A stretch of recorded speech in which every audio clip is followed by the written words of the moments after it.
Hi friends, sweet పొటాటోతో బొబ్బర్లు చేస్తున్నా చాలా బాగుంటాయి. ప్రాసెస్ చెప్తాను. ముందు స్వీట్ పొటాటో పొట్టు తీసి చిన్నగా కట్ చేసి బాయిల్ చేయాలి. తర్వాత ఎక్స్ట్రా వాటర్ డ్రైన్ చేయాలి. ఆ స్వీట్ పొటాటోని స్మాష్ చేసి అందులో బెల్లం వేయాలి. పావుకిల స్వీట్ పొటాటోకి పావుకిల కంటే కొంచెం తక్కువ బెల్లం వేస్తే స్వీట్ కరెక్ట్గా సరిపోతుంది.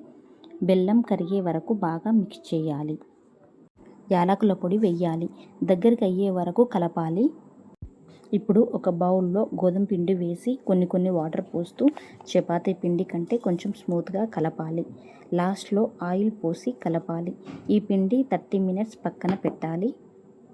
అలా పెడితే పిండి స్మూత్గా అవుతుంది. ఇప్పుడు చపాతీ ముద్ద తీసుకొని కొంచెం పెద్దగా చేసి అందులో స్వీట్ పొటాటో మిక్చర్ రౌండ్గా చేసి పెట్టి క్లోజ్ చేయాలి.